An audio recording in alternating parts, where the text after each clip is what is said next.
ቅዳሜ ከሰዓታችን እንደቀጠለ ይገኛል አሁን ሰዓቱ አዲስ ነገር መስሚያ ነው በነገራችን ላይ አዲስ ነገር ሲል ምን መጣብኝ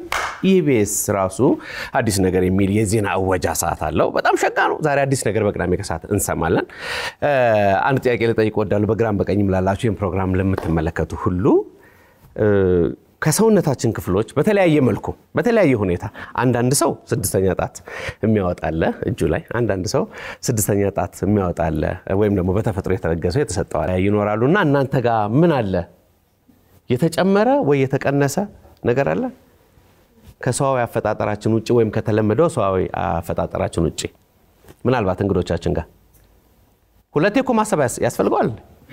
ካላለ ነው አለ የለም በዚህ በኩል በዛስ እሺ ምን አለ እዚህ ጋር የኔ ራሴ ጋር ምን ገላዋ ነች አሷማ እሺ ትርፍ ገላ ማለት ትርፍ ስጋ ነገር አለ ኖርማሊ ትርፍ ገላ አለ ትርፍ ስጋ አለ መልካም አሁን እንደዚህ አይነት ነገሮች በተለያየ ሰው ላይ ይፈጠራሉ ለማንኛውም ዛሬ ከተለመደ ውጪ እኔ በግሌ እንዲሁም ደግሞ በቅዳሜ ከሰዓት አዘጋጆች ጋር አብረን ስንጫወት ለመጀመሪያ ጊዜ የሰማነው ነገር ታሪክ ሆኖ ሊመዘገብ በቅዳሜ ከሰዓት መጥቷል ባለ 3 ኩላሊቱ ዛሬ ልዩ እንግዳችን ነው ፋሲካ ፍቃዱ ቆመን እንቀበለው ባለ 3 ኩላሊት ተነስልን ሰላም ነው እንደምን አማን ነው እግዚአብሔር ይመስገን እሺ እናመሰግናለን ባለ 3 ኩላሊት ነኝ ብሎ ነው እንግዲህ እኛ ጋር የመጣው ለኛ አዲስ ዜና ነው ከዚህ በፊት የሰማል አሁን ደግሜ ልጠይቅ እናንተ 3 ኩላሊት የሰማል በዛስ ስለዚህ አዲስ ነገር ነው ማለት ነው ዋው እንደምን አለ እግዚአብሔር ይመስገን በጣም ደህና ነን እግዚአብሔር የተመሰገነ ይሁን በጣም ደስ ብሎናል ባለ 3 ኩላሊቱ ሰው መጥቷል ወንድማችን በቅድሚያ እንተዋወቅህና እንጫወታለን ደግሞ ፋሲካ ፍቃዱ እባላለሁ መልካም ያው በዚሁ በአዲስ አበባ ኗሪ ነኝ ለፓስፖርት እንዲሆን ብዬ ነው እስካያት አለ ፋሲካ ፍቃዱ ገብረ ማርያም ቋሽ ይሄ እንደዚህ ሲሆን ለፓስፖርት ሆነ ማለት ነው አይደለም ለምን ዓለም አቀፍ ሰው ነው የሚሆነው ከዚህ በኋላ አይደለም መልካም ስለዚህ ኢቢኤስ በተለየ ቅዳሜ ከሰዓት በኋላ ፕሮግራማችሁን እጅግ በጣም የምከታተለው ፕሮግራም ነው ነገር ግን እኔ ራሴ በጣም ደብቄ ያቆየሁት ከ16 አመት በፊት የነበረ ሚስጥር ነበረ ይሄንን ኢቢኤስ ከሰው ባሻገር ኩላሊትን የማፈላለግና ይሄን ታሪክ የማውጣት ሚስጥር ስላገኘ በጣም ተገርሚያለሁ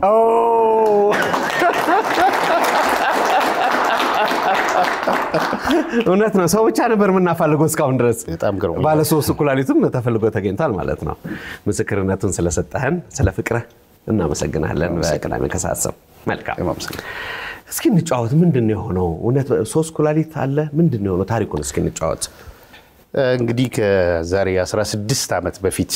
ነው በአጋጣሚ ትንሽ የሥራ መብዛት ሲደራረብ እረፍት በመፈለግ ምክንያት ወደ ህክምና ቦታ ሄድኩኝና እረፍት የሚያሰጡ ህመሞችን ሳስብ አንደኛው ኩላሊት ነው እኔ ደግሞ በስራዬ አሽከርካሪ ስለሆንኩኝ ለረጅም ሰዓት እቀመጣለሁ ፊልድ ይበዛብኝ ነበርና አንድ 3 ቀን ለማረፍ ፈለኩኝና የሚሄድበትን ለማስተካከል በአጋጣሚ እዚህ ጋር ትንሽ ስሜት ስላለኝ እንደው አንድ 3 ቀን ባርፍ ብዬ የሚሄድበትን ጊዜ ኤክስቴንድ ለማድረግ ነበር የሄድኩት ከዛ በኋላ ሐኪሙ ምንም አላለም አየና አልትራሳውንድ እንድነሳ ነው ያዘዘኝ እና ሰረቀ ብርሃን ይባላል በአጋጣሚ የምሰራበት የተቋማችን የራዲዮሎጂስት ነበርና አየና በጣም ደነገጠ እዴ ሲል አይ በገዛ እጄ ሌላ መዘዝ አመጣው ብዬ እኔም ተቀየርኩኝ ማለት ነው በኋላ ምንድነው አልኩት አይ እንጃ እውነት እንደሆነም አላቀም ግን ቆይ ይሄንን እንግዲህ ዶክተር ዮሐንስ መመልከት አለበት አለ ዶክተር ዮሐንስ ማለት የአልትራሳውንድ የሚያነባው ሐኪም ማለት ነው እሺ በጣም አየሱም በጣም ሌላ መደነቅ ሲል ቶሎ አልነገሩኝም እና እኔ በሰስፔንስ ሞትኩኝ አሁን እንግዲህ በገዛ እጄ እስካሁን ሳያመኝ ሳይጠዘጥዘኝ ምን ሳይለኝ ሐኪሙ በጣም በመደነቅ እንግዲህ ይሄን ነገር ከእውነታው ባሻገር እንደዚህ አይነት ነገር ያሳያል ምናልባት እጢዎች ሊሆኑ ይችላሉ አንዳንድ ነገር ሊሆን ስለሚችል ሀያት ሆስፒታል ሄደ እንድትታከም ሪፈር ተጽፎልሃል አለ። ምልክቶቹን ግን ነገረ? አዎ እስቲ የተጫወታችሁ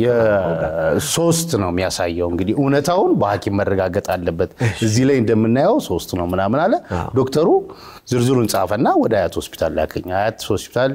ምናልባት ስለዚህ አንተ ተጠብቅ የነበረው እንግዲህ ህመም ነበረ ወይ ፌል አድርጓል። ለፈጣሪ በዓለም ላይ ላሉ በከፍተኛ ሁኔታ በተለይ በዚህ ዘመን በዚህ ህመም ለሚሰቃዩ ሰዎች እግዚአብሔር ምህረት እንዲያደርግላቸው ከልብ ይጸልያለሁ። እነሱንም እንዲያስባቸው ጭምር እና ምንድነው አድርገው እኔ አልከፍተም አለኝ። ይሄ ፈጣሪ ስራ ነው። በፍጹም ቢላ የሚባል ነገር አላስነካም። ምናልባት በሁለቱ በኩል ያሉት ኩላሊቶች ፊልትሬሽን ቶሎ ቶሎ ስለሚያደርጉና በአንድ በኩል ያለው ፓይፕና በአንዱ በኩል ያለው ፓይፕ ፊልትሬሽን ለሁለቱም ያለው ፓይፕ መጠኑ እኩል ስለሆነ በዚህ በኩል ሎድ በስቶበት ኢንፌክሽን እንዳይሆንበት ብሎ በካቲተር ያቺን ፓይፕ አሰፋልኝና ፍቃድ ስጠኝ አልኩት። የምን የረፍት የሐኪም ሲክሊቭ መነሻው ያ ነበር። አልረሳሁትም ከዚህ በኋላም እና ሲክሊቭ ስጠኝ ስለው ጊዜ እኔ ላንተ ሲክሊቭ በምሰጠው እብድ አይደለም ቀጥ ብለህ ወደ ስራ ግባ።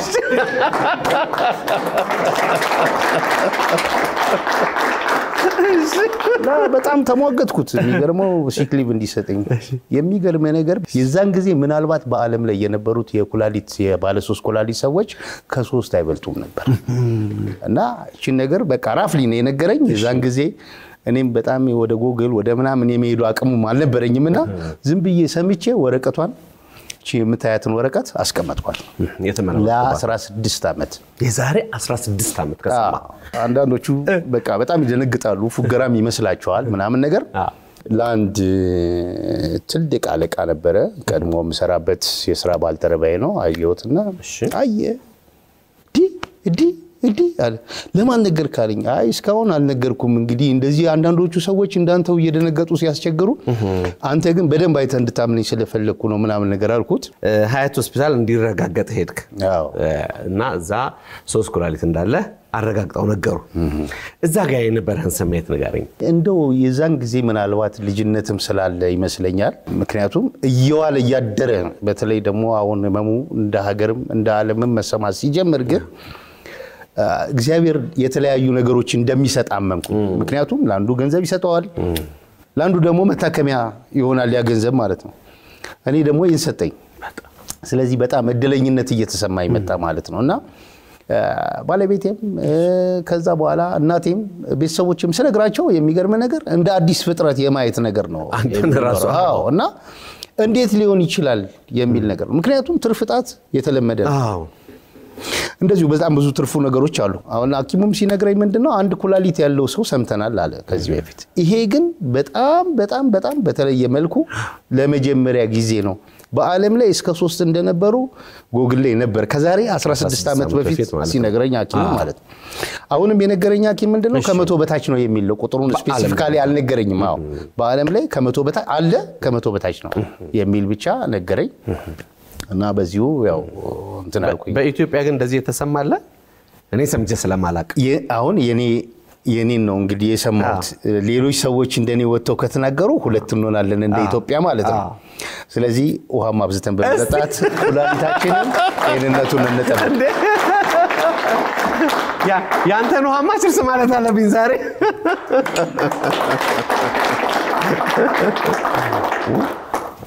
ምክንያቱም ኩላሊታችን በሰላም እንዲሆን ውሃ አብዝታችሁ ጠጡ ይባላል አይደለም? ስለዚህ አንተ የውሃ መጠን አነስ ይላል ማለት ነው። 3 አለ ኦሬዲ። እንግዲህ ያው ከምግብ በላይ ያው ውሃ ስለማበዛ በቅጽል ስምነት አልወጣልኝም እንጂ ጃር በለኝ አቡተው። ያው ላይፍ ስታይልን እስኪኒ ያኗኗር ዘዬ እንዴት ነው? አኗኗሬ በዚሁ በአዲስ አበባ ነው የምኖረው። የባለ ትዳርና የሁለት ሴቶች ልጆች አባት ነኝ። የመተዳደሪያ ገቢ በሾፌርነት ነው የምተዳደረው። እግዚአብሔር ይመስገን። እንግዲህ ከጎን ለጎን እስካሁን ድረስ በተጓዳኝ እንግዲህ እድሜዎች የ50ዎቹን ዘለል ሊሉ ነው። ነገር ግን ያው እንዳልኩ ከዚህም ጎን ለጎን ያለኝ ነገር ምንድነው ጤንነት ነው በዚህ እድሜያው ግፊትም ምንም የለም እኔም ራሴን በተሻለ አቅም ጠብቃለሁ ከምንም አይነት ሱሶች የጸዳው ነኝ በዚህ መንገድ ራሴን ጠብቃለሁ እንዳልኩ ውሃ በመጠጣት ደግሞ ሂደቱን እንዲፋጠን አደርጋለሁና እግዚአብሔር ይመስገን በዚህ ሁኔታ ነው ያለውት በጣም ጥሩ ይሄኛው እንደዚህ የተለመደ ነገር አለ ምናልባት ቤተሰቦች እንደዚህ ቼክ ያረከው ነገር ያንተን ከሰማ በኋላ በዘር የሚተላለፍ ከሆነ አሁን ወደ ላይፍ ስታይል ይመጣብኝ ምናልባት በየና ምናልባት ምክንያቱም አያቴ ግራኝ ነበሩ እኔ ግራኝ ሆኛለሁ ልጄ ግራኝ ሆነች ስለዚህ ይሄ ግራነት ከተጋባ ይሄም ሊጋባ ይችላል ብዬ ባስብ ይሄንን ነገር ለማስመርመር በኔ የገቢ ደረጃ ስላልቻልኩ ነው እንጂ አይጠፋም ብያስባለሁ ምክንያቱም ስኳርና ደም ብቻ ለምን በዘር ይተላለፋል ይሄ የማይተላለፍበት ምክንያት ምንድነው ሳስበው እኔ ኬታ መጣሁት አሁን ልጄ ደግሞ ግራይ መሆኗ በባህሪም በመለመንት ሲል ግራኝ ነው ስለዚህ ምናልባት ይሄ ነገር ሊኖር ይችላል ብያስባለሁና ያው እንግዲህ እነን የሚሰሙ ሰዎች ቼክ ቢያረጉኝ አባት ይቅርታሉ በህይወት አባቴ አልፏል አባቴ ጦር ሰራዊት ነበር በልጅነቴ ነው ያለፈው ምክንያቱም ቤተሰቦቼ እናቴን ጨምሮ ወንድሞቼ በጣም በድህነት ውስጥ ነው የኖረው ስለዚህ እኔ የመጀመሪያ ልጅ እንደመሆኔ መጠን ምንድነው ያደረኩት በልጅነት እነሱን የማሳደግ ኃላፊነት ወደቀብኝ እና ቶሎ ወደ ትምርቱም ከመግፋት ይልቅ ወደ ስራውም ወደ ምኑም እየሄድኩኝ እነሱን እንትን በማለት በመርዳት እናቴንም ጭምር በመርዳት ያው ብዙ ነገሮች አልፎኛል ምክንያቱም አሁን ትምርቱም ጥሩ ተማሪ ነበርኩኝ ሌላውም ነገር እንደዚህ ህይወት ካንዱ ወደ አንዱ ሲያመጣኝ እዚህ ደረስኩ አደረሃን የልጅነት አደረሃን ተወጣል መልካም ነገር ነው ስለዚህ ጥርጣሬዎች አሉ ግራኝ መሆናችሁ ነገር ማለት ነው መልካም እንግዲህ አሁን አንተ 3 ኩላሊቶች አሉኝ ብለህ መጣ ተደነቀ በእውነት ምክንያቱም ይሄ ዘመን በጣም ያስፈራ ዘመን እኮ ነው እንዳልከው ሰው በተለያየ ጉዳይ ሆስፒታል ሄዶ ድንገት ምን ሰማበት አጋጣሚ አለ ጥንቃቄም ብዙ ይጎለናል የኩላሊት ነገር ደግሞ አሁን ድሮ አልነበረም እንደ እስከንል ድረስ በጣም በሚገርም ፍጥነት ብዙ ሰዎች ኩላሊታቸው ፌል ሲያደርጉ እንሰማለን ስለዚህ ይሄ ወሬ በሚወራበት በጣም ከባድ በሆነበት የኩላሊት ጉዳይ በጣም ሪስኪ በሆነበት ጊዜ ያንተ ደግሞ በተጨማሪ ሌላ አንድ ኩላሊት አለኝ ብለሃልና እስቲ ስሜቱን እንጋራ ካለኝ ነገር ይልቅ የሌላቸው ሰዎች በማሰብ አዘኑ ይጎዳኛል እንጂ በእውነት እኔ ስላለኝ አያመጻድቀኝ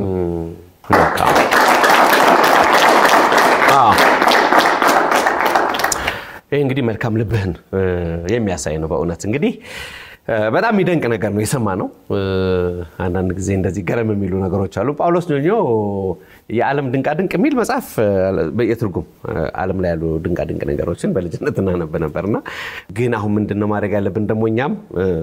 እዚህ የሚታይ ነገር ስላልሆነ ማለት ነው ስድስተኛ ጣት አለኝ ብለህ ብትመጣ እናየዋለን ወይም ደግሞ ሌላ ሊታይ የሚችል ነገር ቢሆን ማየት እንችላለን ግን አሁን ማየት የምንችለው ነገር ስላልሆነ ያው እንደ ቴሌቪዥን ሾው ደግሞ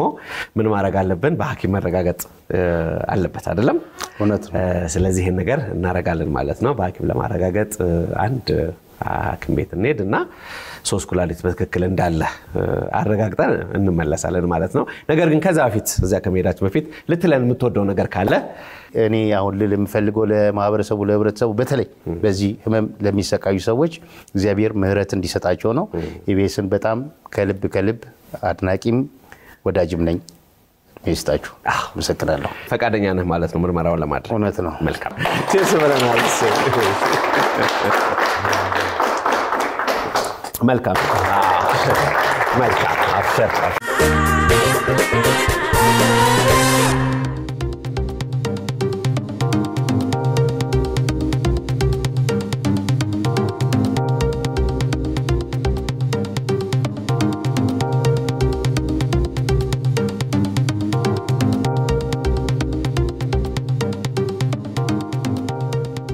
እንዴት ነው እንኳን ሰላም መጡ እንኳን ሰላም ቆይ የአልትራሳውንድ ውጤቱ ደርሷል 3 ኩላሊቶች እንዳሉ ያሳያል የቀኙ ኖርማል ነው ኖርማሊ እንዳለ ነው ያለው በግራ በኩል ግን 2 ኩላሊቶች አሉ አንዱ ካንዱ ጋር ግን ትንሽ የተጣበቁ ናቸው የታችኛውና የላይኛው ኩላሊት አንድ ላይ የተጣበቁ ነገሮች ናቸውና በትክክል ይሰራሉ ነው ሁለት ሶስቱም የሚለው ማለት ሁለቱም በግራ በኩል ያሉትና በቀኝ በኩል ያለውም እንደዛው የተለየ ችግር የለባቸው ውሃም የቋጠረ ነገር የለም ጠጠርም የለም ኢንፌክሽን የሚመስልም ነገርም የለም ስለዚህ ኩላሊቶቹ ጤነኞች ናቸው አመሰግናለሁ ዶክተር እንግዲህ ያው እንደተባለው እኔም እንዳወኩት እስካሁን ድረስ ያው ያለ ምን ጥንቃቄ እስካሁን ድረስ ሶስት መሆናቸውን በስተቀር ምን መደረግ አለበት የሚለውን ነገር ግን ራሴም ባለሙያም ጠይቄ ያልተረዳውምና ወደፊት ምን ማድረግ ይተበቀብኛል በዚህ ባለው የጤንነት ሁኔታ መቀጠል እንዲችል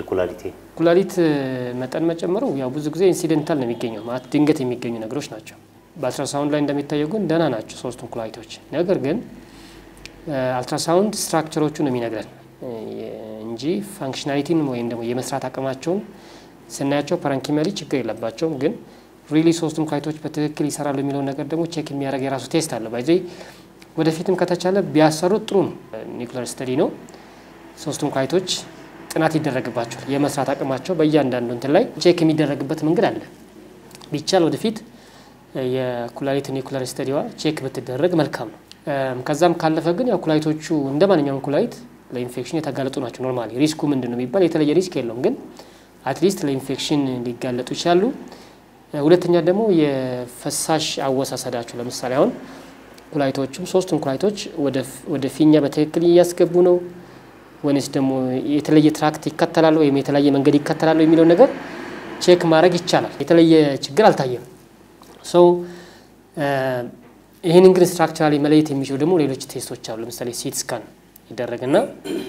እንትኑ ቼክ ይደረጋል ትራክቶቹ እያንዳንዱ ፎሎ ተደርጎ ቼክ ይደረጋል በእነዚህ ነገሮች ሊስተካከል የሚችል ነገር ነው እንዲያን ነገር ገጥሞሃል ወይ ሶስት ኩላሊት ያለው ታካሚ ገጥሞኝ ያቀም ኬዝ ሪፖርቶች አሉ ያው እንትን ስናረግ በጣም ሬር ነው ባይዘይ የኩላሊት መጠን ከሁለት በላይ ሲሆን ሬር ፊገሮች ናቸው አሁንም ራሱ በመቶዎች ውስጥ የሚቆጠሩ ናቸው እውነት ለመናገር በአላማችን ሪፖርቶች እንደዚህ ናቸው ቀደም እንዳሉት ግን እርሶ እየተገኘ ግን ሪፖርት ሳይደረግ ቀርቶ ካለው በስተቀር አሁን ባለው የኢንተርናሽናል ሪፖርት ላይ በጣም ትንሽ ቁጥር ነው ያለው አሁንም ቢሆን ኢን ሃንድረድስ ነው በመቶዎች ውስጥ ነው ቁጥሮቹ ያሉት ማለት ነው ሌላውና የመጨረሻው ጥያቄ ምንድነው እንደዚህ አይነት ነገሮች ለምሳሌ ብዙ ህመሞች በትውልድ የሚተላለፉ እና ምናልባት ይሄን ነገር አሁን ብዙ ሰዎች ጠይቀኝ እኔም ደሞ ሳውቅ ከተወሰነ ከኔ ከአያቴ ጀምሮ አንድ አይነት የሆነ ነገር አለ ማለት ለምሳሌ አያቴ እኔ ልጄ ወደ ልጄ ተላልፏልና እንዲህ አይነት ሁኔታዎች አሉ ምናልባት ይሄ ነገር እንኳን እንዲህ በዘር የሚተላለፍም ከሆነ አኒማሎች በርግጥ በዘርም ይመጣሉ የማትማነው ኩላሊቱ ልክ የመጀመሪያዎቹ ከ2 ሳምንት እስከ 8 ሳምንት ባለችው የጽንስ አፈጣጠር ወቅት ሁሉም የሰውነት ክፍል ይፈጠራሉ በዛ ሰዓት ላይ ኩላሊቷ በመተሰራበት ሰዓት ላይ የተፈጠረ ችግር ሊሆን ይችላል ኮንጂናይታል ያው ይሄንን እንግዲህ ሞር ዩሮሎጂስቶች ወይም ደግሞ የኩላሊት የቀዶ ጥገና ስፔሻሊስቶች ሞር ቢያብራሩት በጣም ደስ ይለኛል ግን ኮንጂናይታል ነው ወይስ አይደለም ብሎ ሁሉ መደምደም ከባድ ነው ማለት ከዘር የመጣ ማለት ነው ኢንሄረንት ኢንቨርስ ነው እርሱ ላይ ነው ያየ ነው ሁሉም ቤተሰብ ላይ ጋር ይኖራል ግን የሚል ግምት ግን የለም በዘር የሚታለፍ ከሆነ ብዙ የቤተሰብ አባልም ላይ ይኖር ነበር ልክ የሶሊኖጂ ልጆች ከዛ ደግሞ ቀደም ወዳለው ደግሞ ወደ አባት ወደ እናትም ይሄድ ነበርና ሪፖርቱ ብዙ ይሆን ነበር ሬር የሆነበት ምክንያት ለዛ ነው ያፈጣጠር ችግር ነው ኮንጂናይታል ነው እሺ መልካም ጊዜ ነው ያው በክትትሉ እንገናኛለን ሰላም ይሁን ውድ የኢቢኤስ ቴሌቪዥን ተመልካቾች ይህ በስክሪኑ ላይ የምትመለከቱት ትክክለኛው የፌስቡክ አካውንታችን ነው እንደተለመደው በፕሮግራሞቻችን ላይ ያላችሁን ገንቢ አስተያየት እየጻፋችሁልን ላይክ እና ሼር ማድረጋችሁን ለማስታወስ እንወዳለን ኢቢኤስ ቴሌቪዥን የርሶ